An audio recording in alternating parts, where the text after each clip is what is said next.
Sorry.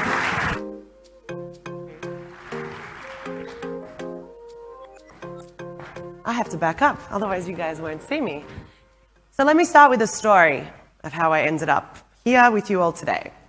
So when I was picking my career path as a young person on this planet, I decided to become a product designer. Do we have any designers in the house?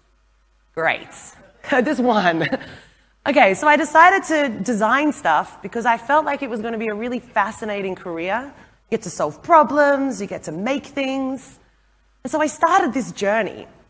And what I discovered very quickly was that the world that we live in is designed. I was going to be the designer that was going to make decisions, and that I was probably going to mess some things up. And that was really hard for me to comprehend. So I ended up leaving design school and starting to study sociology, because that makes complete sense, right? Design and sociology. I wanted to understand how the world worked and how I, as one small human, could make an impact on the planet that was positive rather than accidentally negative. So I started this journey, and it's been a roller coaster of an adventure in the last 15 years. And I want to share a little bit with you about what I've done and then share some knowledge with you, because knowledge is power and power changes the world. So most recently, I started a school for adults. It's called the Unschool of Disruptive Design. We use adventure-based learning to challenge people to think in a three-dimensional way about how the world works. We give people the opportunity to uncover the purpose that they have and find ways of embracing change. Now, one of the reasons I started this school, I'll be completely honest, was because I designed a school that I had wanted to go to. Instead of spending 10 years having continual existential crises about what it meant to exist in the world, I just decided to create a school that would bring people together to help uncover those things in a rapid way. Fast forward, and a few months ago, I was named Champion of the Earth by the United Nations. I didn't get a cape. I was hoping I would get a cape, but it doesn't come with the title. Apparently, I have to get my own. But I am incredibly honored, actually, because I never thought I'd be the champion of anything. I'm not very good at sports. So being champion of the earth is incredibly rewarding, but also a little bit scary, right? Like, I wake up every morning and I'm like, am I championing the earth enough today?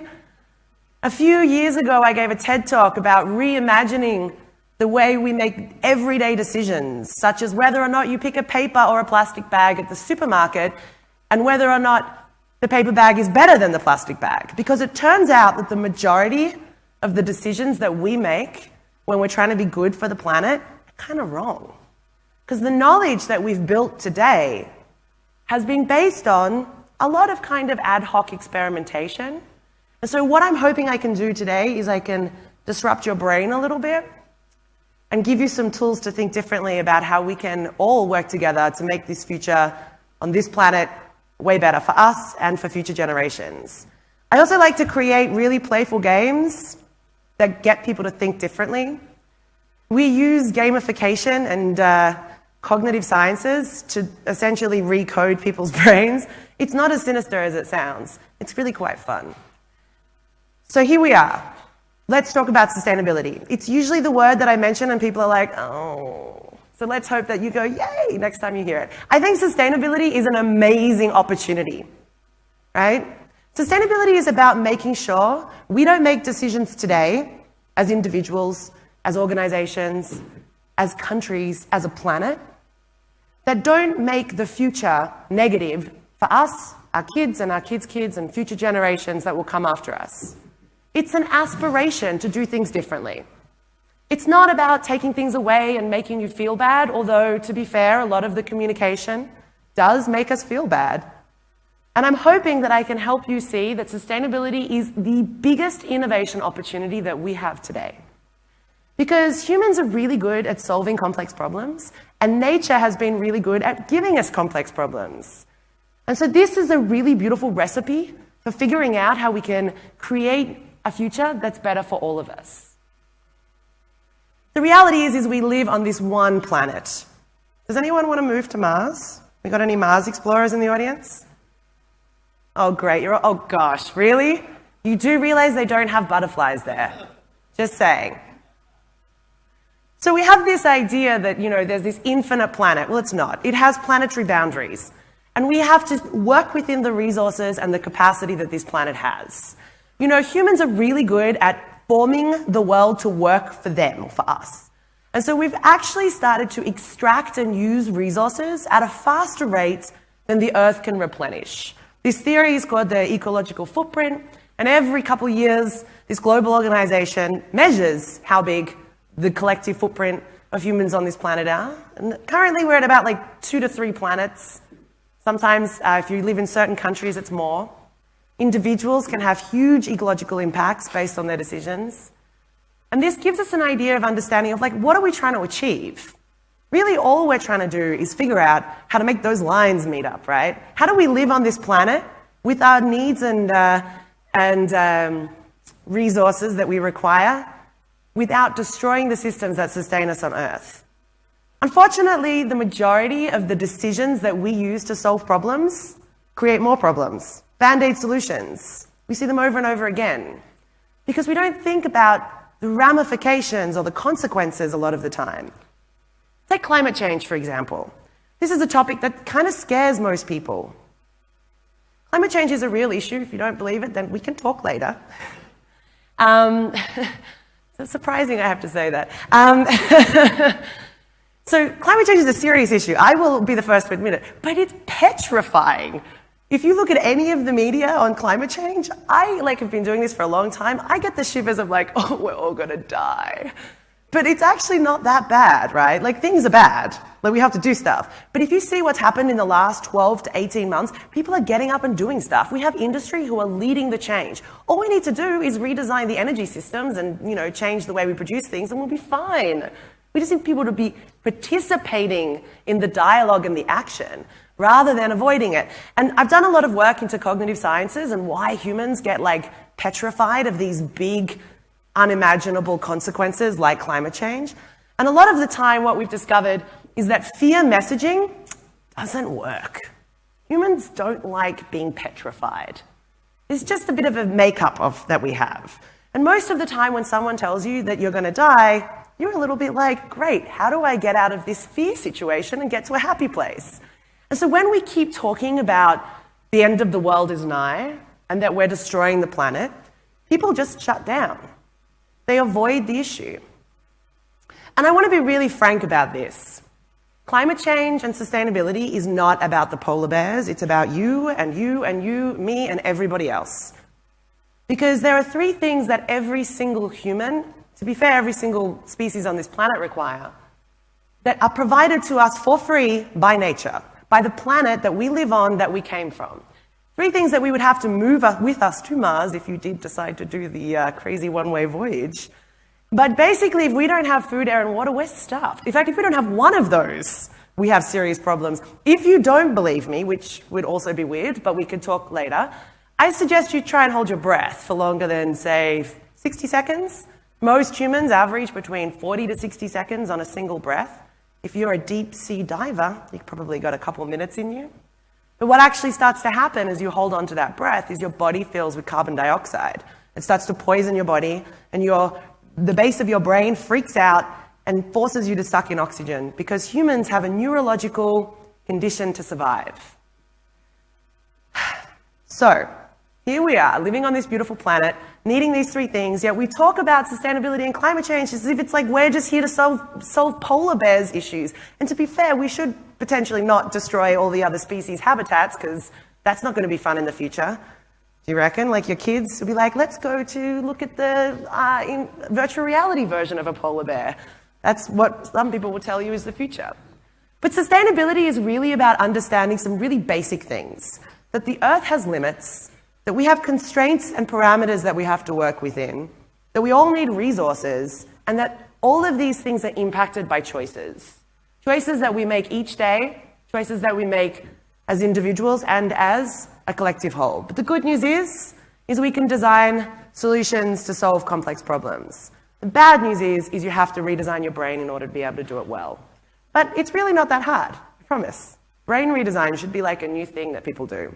So Einstein, cool guy, He always says you can't solve a problem with the same thinking that got you there. However, we teach the same techniques. If you go to a university today, you learn a siloed profession, engineering, science. You learn how to think in one dimension, and you get really good at that, specialization. It's fantastic. And then you go out into the job market and people hire you for your specialized skills to then trade that on the economy to make money.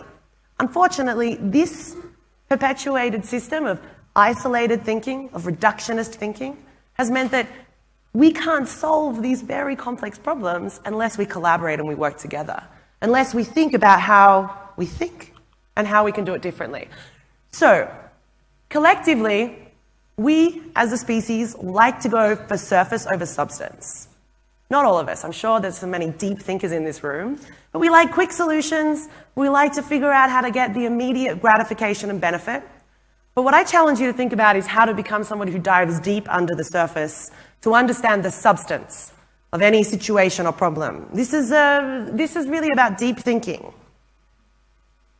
And one of the ways we can do that is to understand the way the world is designed and constructed.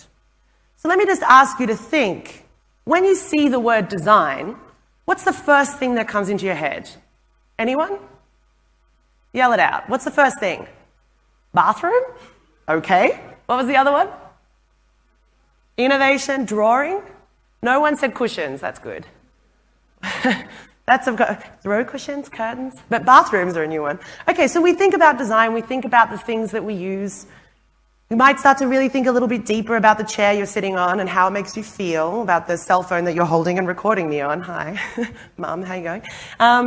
So the things that are around us essentially influence our lives. In fact, design is one of the most powerful social scripters that humans have created and that influence us. I always say we design the world and the world designs us. We're in this dynamic relationship. And right now, you are all hijacked by your cell phones. They are designed intentionally to give you neurological rewards so that you can't help but scroll continuously. I'll admit it, I'm totally addicted. It's terrible.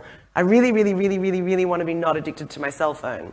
But unfortunately, I have like anxiety if I leave it somewhere. I'm sure some of you could potentially, yeah, they're all nodding in the front row. Yeah. You leave the house, you don't have it, and you're like, my baby. Yeah, it's terrible. It's designed that way. It's amazing. So if you just think about everyday things, right? The things you use every day, the pen that you wrote someone's cell phone number down with, or the cell phone that you called someone with this morning, how's it created?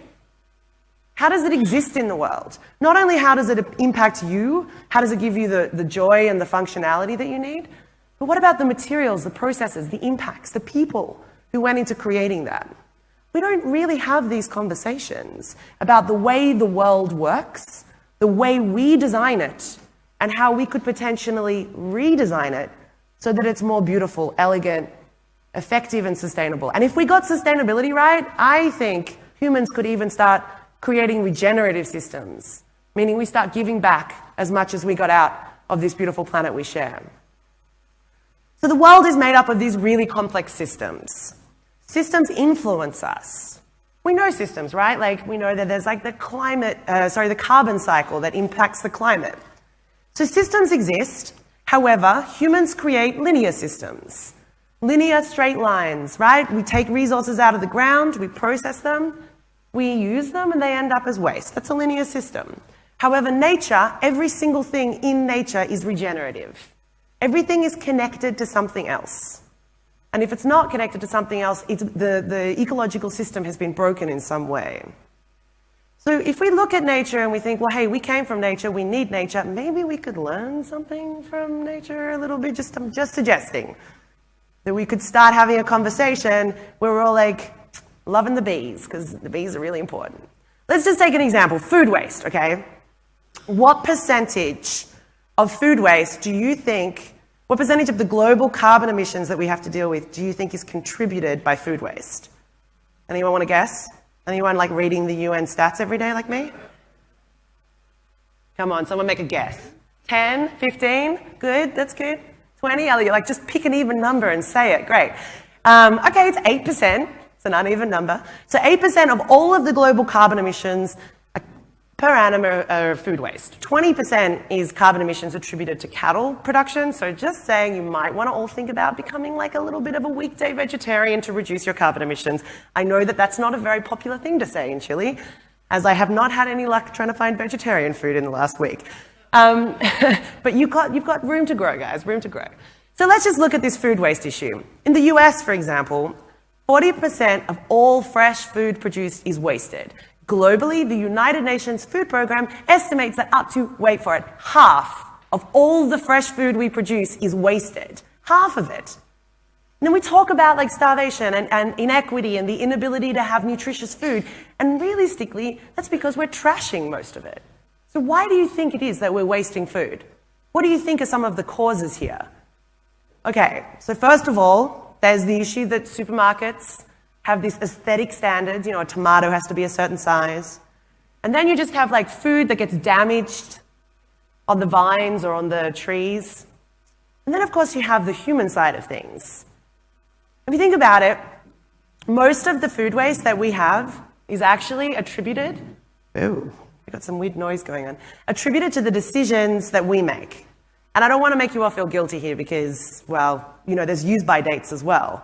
Use by dates are a huge issue. You know when you buy something and you're like, is it used by or sell by? You do the sniff test, like the milk, and you're like, it kind of smells okay. This is a huge issue, actually. Scientists have shown that people are very confused by these recommended use by dates and often waste food prematurely because of that. But let me explain why food waste is such an issue. So in the natural system, if you had like an apple, and the apple fell from a tree, sounds like I'm starting a really great philosophical story, but I'm not. So an apple falls from the tree, and in nature, that apple slowly starts to degrade. Little organisms get in there. It's in a beautiful little oxygen is around, and essentially, we've all seen it, the apple starts to degrade, it looks a bit gross, but it just replenishes that tiny little area with its nutrients that it stored as it grew up. This is what's called carbon neutral. Essentially, what happens is the carbon that organic material stored as it grew up, because you know plants suck in carbon dioxide in their growth process. Turns out we have this really cool relationship with trees and photoplankton, where every time I exhale, a tree or some photoplankton in the ocean is all like, thanks, Leyla, I got some carbon dioxide. I'm going to grow with that. I don't know if they actually say that, but it's how I imagine trees talk. I don't know about you two? He's like, yeah, basically, yeah. Tree narrative 101. Okay, so back to this story. The apple's on the ground, the apple is degrading, everything's cool. Now let's take that apple, let's take a bite and go, ooh, it's really furry, I don't like this, throw it in the trash can. So what happens on that apple's journey? Where does it end up? The apple would most likely end up in landfill. I don't know, do you guys have organic waste recycling here in Chile? No? Okay, let's work on that together, okay? So anyway, the apple gonna end up in a hole in the ground, and a landfill environment is what's called an anaerobic environment, meaning it has no oxygen. Because what happens is they have to compact everything, like all of your, baby's diapers and your apples and gosh knows what else has come out of your home, into these really small, tightly compacted environments. And they make these like waste bricks and then they kind of stack them, or they just get a bulldozer and like go over it. So anyway, what happens in this environment is microorganisms break down that organic material and create something called methane, or if you're in America, methane, which is a 25 times more potent greenhouse gas than carbon dioxide. So I like to call this the double negative. You've lost everything that went into making the apple because you just took a bite and threw it out and had to go find something else to eat. And then when it ends up in landfill, instead of it naturally contributing back to the environment, those molecules are now contributing a 25 times more potent greenhouse gas. That's nuts. So what's the solution to that? Yeah, we should stop wasting food, but also we should figure out how to stop throwing organic material in an anaerobic environment that's not going to give us any benefits. Incidentally, methane is a really brilliant power source, and microbiodigesters, meaning when they make machines that allow this situation to happen and then they capture the methane, is a really fantastic way to reduce our reliance on fossil fuels. But anyway, I think the biggest problem with food waste is refrigerators. Think about it. Your refrigerator, it's really big. There are things in the back there from 1999, I'm sure. And second of all, the crisper drawer the thing that is named after keeping vegetables in the state that we want, i.e. crisp, right? Like soggy lettuces are not fun. Limp carrots, totally uncool. It has not changed its design in over 50 years. And it is inherently wrong because it has to have an environment that prevents oxygen from drying out the water molecules in your vegetable. And because it's just a drawer that you open and close, what happens? Very quickly, your vegetables get super sad. And then what happens? Let's all admit it. Yeah, I mean, like, who's going to eat soggy lettuce, right? It's terrible. I have a quick solution for you. If you get one of these boxes and you put all your vegetables in there with the little ties, like the things, you'll get like 3 weeks out of them. You can thank me later. It's a fridge hack. You can all go home and do it. Because food waste is a major issue, right? But what I'm trying to show you here is that there are system failures at the big level perspective, right? Like how we design our waste systems, how we design our supermarkets. I was going to say hospitals, but different. So how we design our supermarkets, how we design the products that give us the services of keeping our food fresh in our homes, and then how we make decisions. All of those things are coming together to create one massive problem with multiple points of intervention to help address it. So first of all, let's redesign refrigerators. That would be great. Second of all, let's actually start to have microbiodigesters and organic waste recycling so we can recapture those really beautiful nutrients that we need to help replenish our soils, to help grow food. See, nature created this beautiful system where everything gives back to something else. So let's maximize that. And I think we need to maximize that in how we think and how we engage in solving some of these problems. So, in order to think differently, we need to have the tools to do so. And back to my story, you know, like personally, how do you make change in the world was a quest I set myself. I developed like this incessive curiosity about how the world works. I still have it. It's almost painful. And there are these 3 tools, right, that I think can help anyone change the way they see the world and how they participate in it. The first is to understand systems, which I'm going to tell you about. Sustainability science, which I'm also going to tell you about. And design thinking, which I'm going to very briefly cover. But basically, let's start with sustainability science.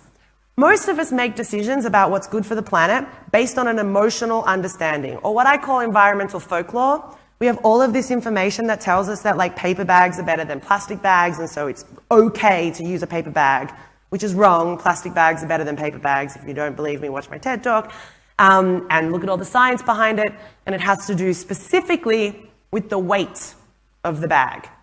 So the amount of material required to achieve the functionality of you carrying some grocery items home in a plastic bag is less than the amount of material required to do so in a paper bag. And so when you look at the big system impact of that, you start to see that that extra 10 grams of paper has a bigger impact on the planet. But to be honest, it's not about what disposable bag you pick. It's about the fact that we've maximized a system for disposability. And that's really the big issue that we face as a species, is that we don't have value in anything, and so we waste it. So life cycle assessment is a really nerdy scientific approach to understanding how things in the economy impact the planet. When I say really nerdy, I'm just going to tell you it's really nerdy. It's great. Cool thing about it is the assessment process, which is governed by an ISO standard, which enables scientists to explore to the minute level how things that are made impact all of the natural systems that we need. We've developed a way of thinking in this way. It's called life cycle thinking. It takes the knowledge that we've learned from life cycle assessment and it applies it to everyday problem solving. So what this is that we look at the way in which things exist. So we look all the way back to the material extraction. We develop a sense of material curiosity, understanding supply chains. And to be honest, I mean, I've had like 5-year-olds do maps on like how chocolate chip cookies are made, and they can figure this out in like 40 seconds. So it's really quite intuitive for us to think about how the world works, but we don't invest the energy in doing it. And so what we do is we look all the way back to the way things were created. Like if I were to create a leather shoe, what would I need? Where would I get the leather from? Right, so we get a cow. How do we get a cow? This isn't a trick question. You have a farm, right. So before you had a farm, what would you have? Well, what? You would have land, but what would the land be? It'd be like nature. It would have like all sorts of biodiversity and animals living in harmony and everything would be great, right?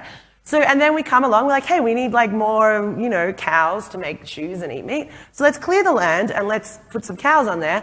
And then you have to grow the cow. And so what do you have to do to make the cow grow? You have to feed them. Great. I love how we're getting this. It's great.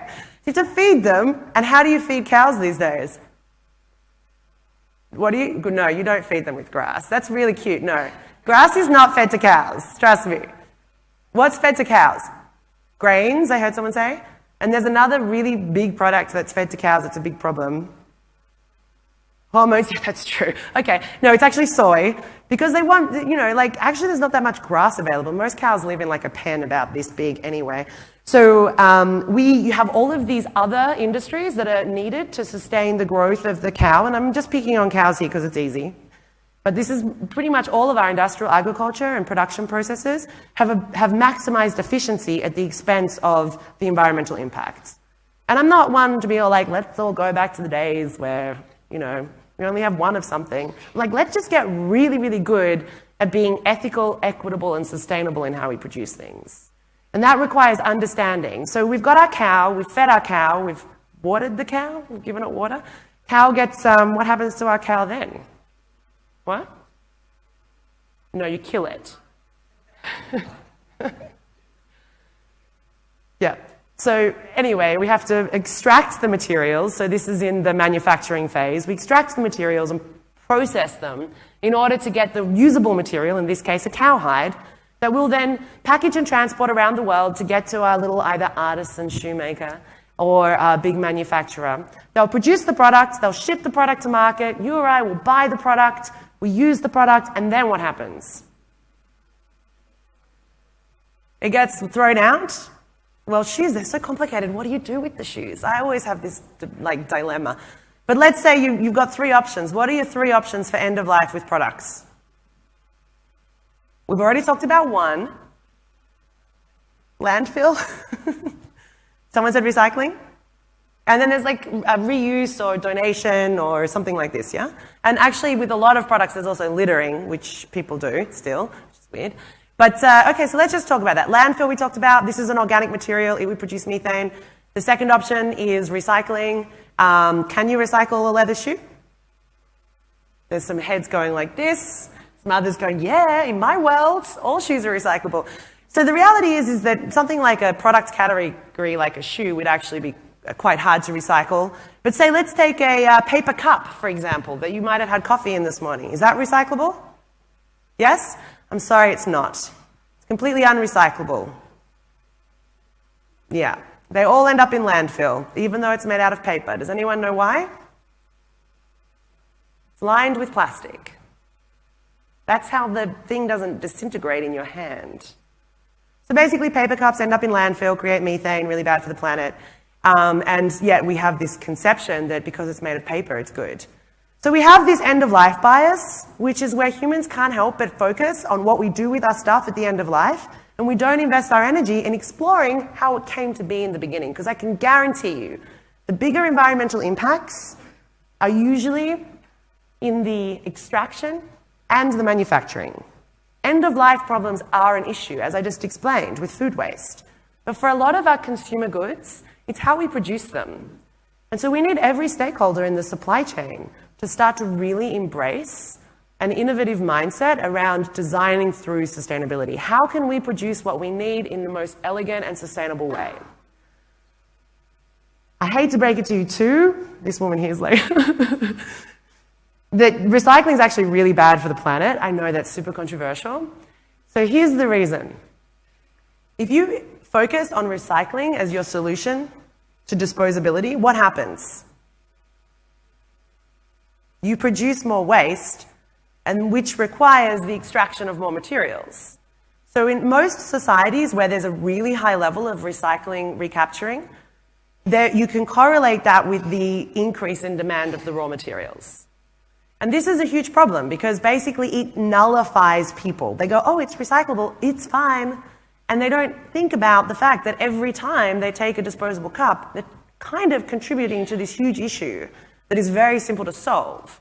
And so these are the kinds of conversations we need to have, and we need to design systems that radically change the status quo. So here's the deal. Innovation is about doing things slightly better than what we've done, and that's great. Continue to do it. Or you can be a pioneer and totally reimagine the systems so that we make new ones that make the old ones obsolete. And that is what disruptive design is all about. Reimagining the status quo so that we can create a future that works better for all of us. Disruption is about interrupting intentionally, and in order to interrupt well, you need to have the knowledge to do so.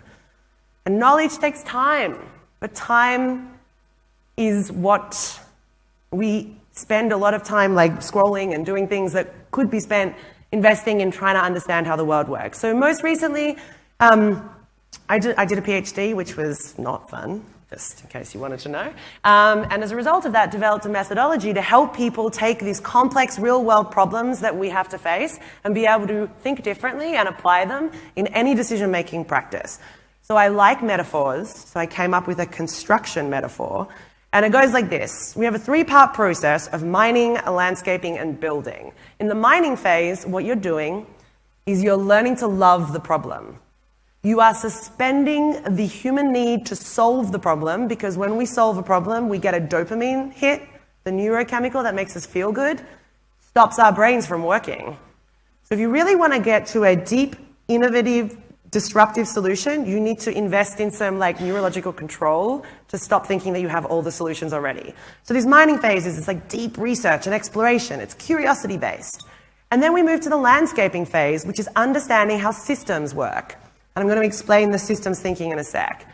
And then from that, we build solutions. We figure out where to intervene in a system, and then we ideate and we rapidly create interventions that help to shift the status quo of the problem. And we do this in cycles because it's so important to test, explore, iterate, prototype, fail. Failure is like the best learning tool for any human. If you spend all of your energy focusing on how bad it feels to fail rather than the things that you can learn from failure, then you're not going to actually grow from the problem. And this growth mindset, rather than the restrictive mindset that so many people have learned in school, is really problematic. We need to figure out how to be like, well, yeah, that didn't work, but what can we learn and how can we build? And this is all about eventually figuring out how to redesign our economy. Because right now, as I said, we have this linear economy where we take stuff out of the ground. We all know this now, right? We just talked about the cow. So we take it off the land, we make something, and then we waste it. This is the linear economy that our whole system globally is based on. But we need to move to a circular economy. A circular economy is one where it's not just about recycling, it's about designing every system so that it regenerates itself. From our mining industries to our coffee industries, to how we make our leather shoes. And this is all doable, and it's happening right now. There are innovative entrepreneurs all over the world who are embracing the circular economy. It's a huge movement in Europe, and there are designers, creatives, engineers, and business pioneers who are setting the mandate where they say no longer will we continue to operate in a linear mindset. We will start to grow and innovate through sustainability. Because the worst thing about a linear economy is it gives no credit to the services that sustain life on Earth. Absolutely no benefit or value is understood in how ecosystems give us what we need. And that's a tragedy, if you ask me. Because last time I checked, plants are cool. Just check, and butterflies. I'm like obsessed with butterflies. I'm like, they start off as this tiny little thing that it's so ugly, and then one day it figures out how to get wings and fly away. I mean, come on. I mean, anyone who designed that is a genius, an evil genius, to then give us not the ability to do that. So I'm just saying. So the circular economy is taking that linear line, like remember we talked about the life cycle, and it's taking that and it's turning it into a system that is designed to regenerate itself.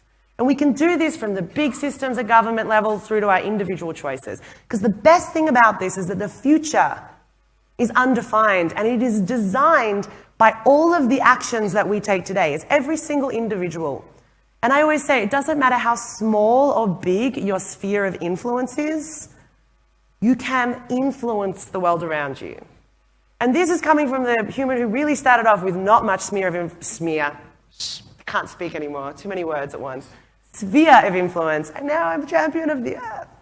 So we all have the power to affect change and to influence others. And in order to get to this new future that's way more sustainable, beautiful, it's innovative, we meet our needs, we give back to the planet, we set values to our kids and our future kids about the kind of world that we've inherited and the kind of world we want to give to them. We need all sectors, right? We need industry, we need government, we need people. A lot of people deflect to government.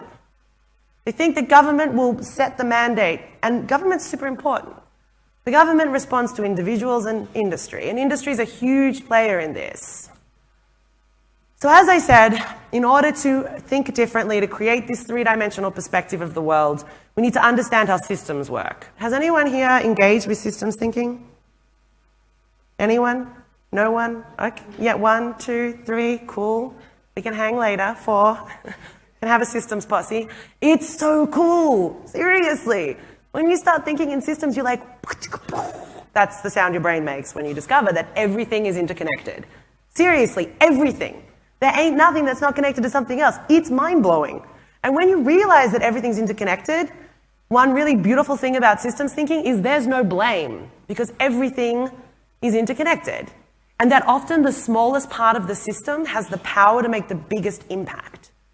And so all of these tools help us understand how we can redesign the world so it works better. And a system is basically a set of things that work together in an environment to achieve a function. There are natural systems, there are human-made systems, and there are social systems. So there are 3 main systems at play in the world. I'm going to break this down for you. Most of you are like, my brain has stopped working, make her stop. I've only got 13 minutes left, so let's go. All right? Have I got you? No? Yes. All right, let's go. So, social systems. That's all of us.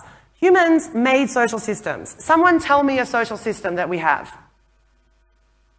Education, legal, government, what else? Countries. Well, it's interesting. Cities, yeah, okay, great. These are more, it's interesting. They're more like industrial because they require materiality. The social systems are more of the intangible things that would disappear if all humans died. Yes, excellent. Also the economy without the idea of, or finance, or the idea that we exchange commodities and resources conceptually. Anyway, there's a bunch of these social systems that are essentially the governing forces that influence humans. So religion, politics, education, these are all the social systems we created. Now we have the industrial systems that essentially facilitate the social system. So what's an industrial system? What'd you say? Transportation, brilliant. Infrastructure for transportation is crazy. What else? Energy, manufacturing, communications, yeah, the internet. So we have all these industrial systems of, how we end up with clothes. All of these processes, essentially, like what we looked at with that cow story, all fit together to form the material world that influences us, that helps us survive, sustain our lives on this planet. And then the bigger, more important system at play is the ecosystem. So this is where most people get stuck. Name an ecosystem. The oceans. Excellent. Any others? What? The lakes. Yeah. So everything, that the oceans and they're amazing. Just FYI. So recently was at the Oceans Week and learned all about what's under the ocean a little too much. And I was like, wow. Okay, what else? Earth, right. Okay, we're just going for the big picture. That's great. Yes, but what do we describe an ecosystem as in Earth? Sorry? The rain? You guys are really good at the water ones. So what about biodiversity, flora and fauna? What about the hydrogen cycle, the nitrogen cycle? Forest, oh my God, forests are so important. So the thing is that we actually have this huge disconnect from natural systems. I've talked to literally tens of thousands of people about this, and everyone from 5-year-old kids to CEOs struggle with the ecosystems. Did I annoy someone in a higher place? Because that's what it sounds like. We'll just go with the wind that suddenly appeared. Well, that was creepy. It's my champion of the earth status. Okay, so anyway, people are really disconnected from nature, and it's a real tragedy. So here are some tools that you can employ as a systems thinker. What we do is we look at parts, we look at wholes rather than parts.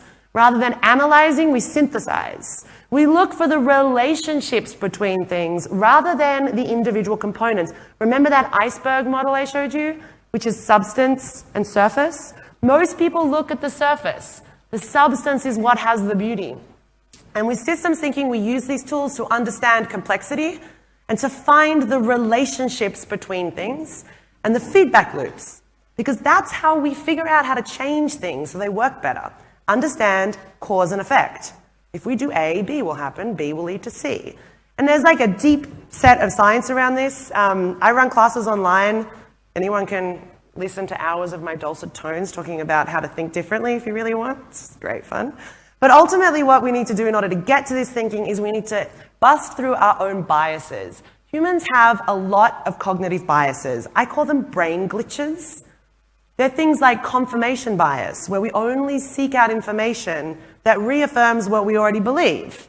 So we actively filter the world to stay in our own bubbles.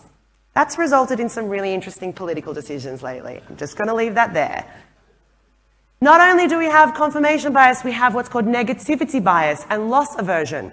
Humans have a bigger neurological impact when they have something bad happen to them than when there's something good. Negativity bias is incredibly dangerous because, back to the point about climate change and fear, if you see something negative, it has a huger impact and it's more likely that you will avoid engaging with it again because it's painful, which is why so many people become apathetic towards these big, complex issues. So there are all of these biases, there's hundreds of them that we all share, that influence us. And we need to start to become more open and rewrite and recode some of those biases. If you start to think like this and you challenge the kind of structure that a lot of us have in our brains, you will realize that every problem has its own solution, which is a really beautiful thing because it means that we learn to love problems rather than avoid them. Most people seek out solutions faster than they'll enjoy the painfulness of dealing with a real problem. But if we have more problem lovers in the world, then we will have more beautiful solutions. And another big issue we face, and actually I learned this from an astronaut, because that's my friends these days. So I recently met this fantastic astronaut, Ron. He's been to space twice. And after I kind of freaked out a little bit about meeting him, which was really embarrassing, because I kind of was just like, astronaut. I asked him, like, what does the planet look like from space? Because that's what you ask an astronaut, right? I'm like, tell me. He's like, it's amazing, it's beautiful. I would have this little window every night. I would look at the Earth, and I would say, all the people I love live there. Good night. And he would say good night to them all. So much fluffy feelings. Anyway, that's not what I wanted to tell you. So he had this whole like big picture perspective of the planet, and when he was re-entering the Earth, I don't really know how to explain that when you're coming back from space to Earth in the little pod. You know, his little porthole landed face down on the ground. And he said when he came to, or I don't know, opened his eyes, I don't know if he passed out re-entering the atmosphere, he saw three things. The first was a blade of grass, the second was a rock, and the third was a flower, because I feel that that flower was now no longer a flower. It got squashed. And the first thing he thought was, I am home. And he's an American who went up with the Russians, and he was in Turkmenistan. And he had this realization that home wasn't the country he had a passport to, but it was the entire planet. And he now runs an initiative to give people the orbital perspective of the planet, and to spearhead all the astronauts trying to save it. It's so cool. But he basically said to me, you know, we need to work against destructive competition and go for collaborative innovation. We need to find ways of sparking ideas that will help solve the world's problems. And I truly believe that if we embrace a systems mindset, it develops the natural inquiry and the natural curiosity and the natural synergies so that we get over those individual specialized silos that I talked about being such a problem at the beginning. So there are infinite possibilities for systems innovation. We can make change in the micro actions we do every day through to the macro decisions that we have as we build our sphere of influence. But it starts with fostering a culture of iterative change and sustainability, to not avoid the problem of protecting, conserving, and regenerating the ecosystems that we all rely on, to not avoid having the responsibility of modeling the kind of behavior that we want our kids to grow up to have. Because right now, most people say, oh, we need to educate the kids. That's why I started a school for adults, because the kids get it. Right? Like, I teach kids and they're like, oh my God, the planet, it's so amazing, butterflies. They're like, there. I teach a CEO and he's like, what are you talking about? Like, apples are apples. You know, we have such restrictive minds as adults that we don't think about the wonderment of the magic of this planet. And it is our responsibility to model that kind of curiosity to our younger generations and not pretend like they're going to solve our mess. Anyway, I'll calm down now. I have such a problem with adults saying, well, we'll just educate kids, rather than educating themselves and taking responsibility for the position that we're in and the power that we have right now to reimagine and design the systems so that the future is better for all of us. Every decision we make designs the future, and it is our responsibility to have the conversations, to think differently, to explore, experiment, and create solutions that challenge the status quo so that what we have is better than today. I'm going to leave you with a quote from one of my heroes, Buckminster Fuller, design scientist, created the geodesic dome. Really rad dude, dead now. He said, you don't change things by fighting the existing reality. To change something, you build a new model that makes the old one obsolete. And a lot of people invest their energy in just reiterating what already exists, rather than imagining a future that is completely different to what we have. So I leave you with the challenge as you go through this day and out into the world as humans, how you can help design a future that's more sustainable than now. Because we all can. In fact, the world is only changed by individuals who invest the energy in thinking about things that are different. And a few really quick and simple actions you can take right now is, I just recently launched a campaign to see how quickly humans can get to a post-disposable society. So if you pledge to be post-disposable, basically you're making decisions that don't encourage this disposable society that we've had. We also started a gang, which you're all welcome to join, because it's a gang of cool people who want to change the world.